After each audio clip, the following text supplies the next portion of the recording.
and just know that the technology that we've added is actually affecting the playability of the game a great deal. It's something where you pick it up and you feel it automatically, how great and tight and polished it feels, how the new animation technology allows us to do some cool new stuff, introduce higher quality motions and blending in there that you'll definitely see improve. So don't be worried if you see some of the same motions. That's actually a good thing that we've been able to keep those. Absolutely, and you mentioned blending. For the folks out there, what is animation or what is animation blending or blending? What is that? Basically, that's what we typically do between going from one move to the other, the transition. The transition, to be able to make that look seamless, is very important so that you don't see some jitteriness with the animation, or what we call warping, where they automatically zoom into another area. We want to make those transitions look really smooth. If the transitions are smooth, the gameplay will flow real nice, it will look great, it will feel better, and then it won't take you out of the simulation. So that's very important to us. So we've spent a lot of time, and we still have ways to go. You might see some errors going on right now that are definitely fixable and we'll have polished by the final version, but you'll see a much better smoothness going on with the animations this year because of that blending. Cool. So tell us a little bit about some of the visual upgrades that we're seeing. A lot of the people out there, unless they were at E3, some of them are asking and saying, it looks a little bit different, but I still see some resemblances to the SmackDown vs. Raw franchise. What is it about the visuals that are different that makes WWE 12 that much different? It's a lot of things. We've really been able to introduce a lot of new additions to the visual presentation of the game because of our new renderer technology. We talked a little bit already about the depth of field, which is that haziness you see in the background there that recreates the distance between the camera and that points in the background. So what allows us to do is really focus the attention on the characters in the ring to make them look real sharp. It also adds that realism when you do see that depth of field back there. That's always a nice addition.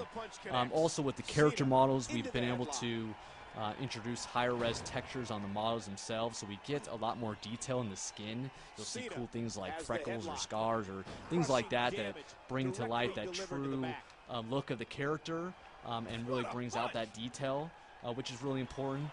Also, we've been able to add animating sweat and blood as well in the game. So instead of being just some texture map that gets swapped when you get your head busted open, and we actually have animation flowing down from the head and actually dripping on the character's chest and body. So that's all stuff that's actually dynamically moving in the game. Same with the sweat as well. The sweat's actually dynamically moving on the character's body. So those are some of those small subtle details you might see in there, but they're also those little things that make you kind of get immersed into the experience and see how realistic the game's looking.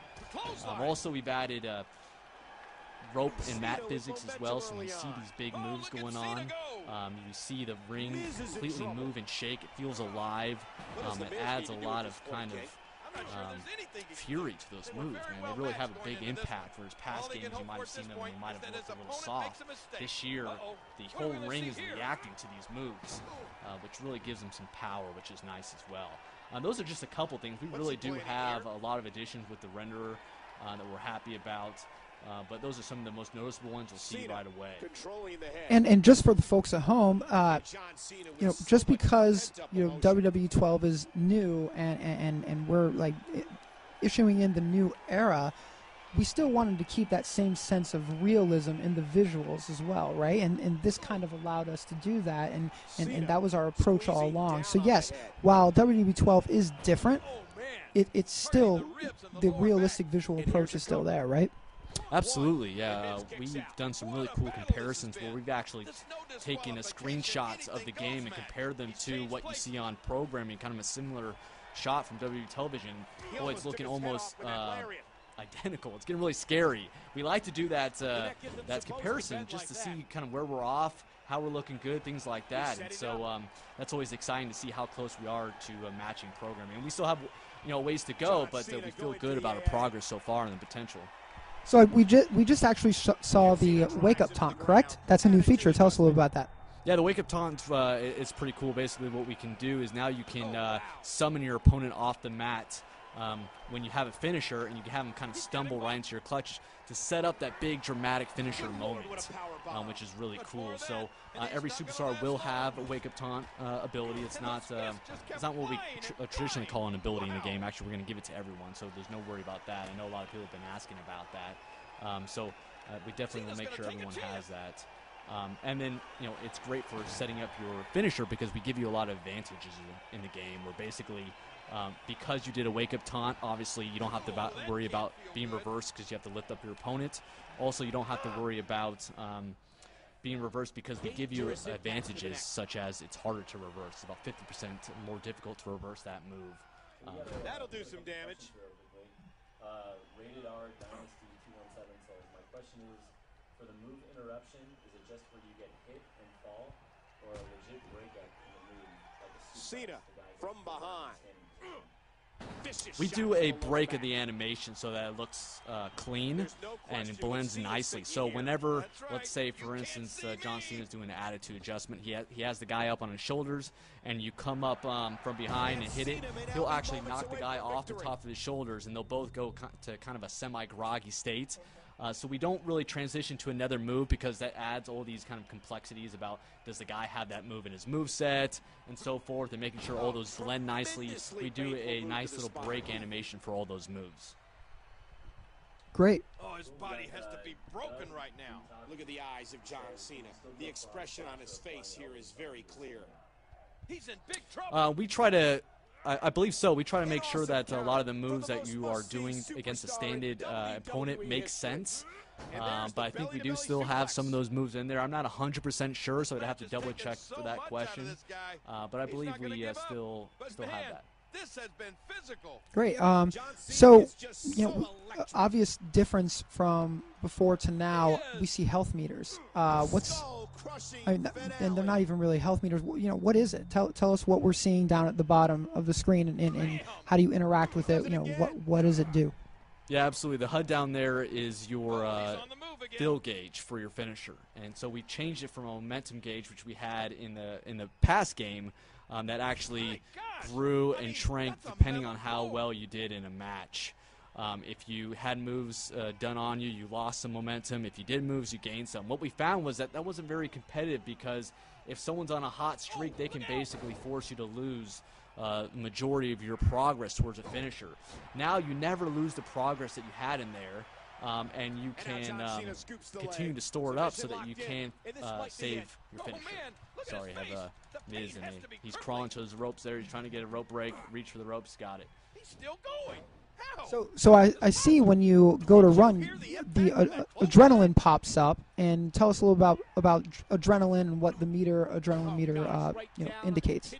Yeah, absolutely. And a couple of things I want to mention on the momentum fill gauge is that we also added the ability to store multiple finishers in there, which isn't an ability. Everyone can do it, so you can store more than one finisher. The adrenaline meter is a meter that kind of governs how long you can run for. Kind of similar to our stamina system in the past. Basically, as you're holding the run button down, your adrenaline meter will drain, and once you reach at the end there, you won't be able to run anymore. We don't do anything like make you fall down or anything that was kind of annoying in the past systems. What we do is we just force you to start walking at that point. Also, if you are being Irish whip, it won't take away from it as well. If you're Irish whip, you still will run even though your adrenaline meter is empty. So that is basically game designer Brian Williams' way saying to Greg Miller, "You can't see me," right? Yeah, absolutely. The whole purpose behind it was to reduce the spamming of run attacks and really to kind of govern that. Of course, if you don't like the adrenaline system, you can always turn it off in the options. We always give you that option. But it is something that kind of makes the experience more competitive if you do have a way to kind of govern that running spam. Cool. So you won again, and I know some questions that have come up are victory celebrations. Any new ones this year? And or are they mapped to superstars that correctly? I mean, not really correctly. That's a strong word, but so that it's believable. Of like say a bad guy wins, and I'm not going to use the actual other terms, but bad guy wins, and he what's the are we kind of conscientiously, smartly mapping those this year, or what's going on with some of the winning celebrations? Yeah, I've read a lot of those comments about the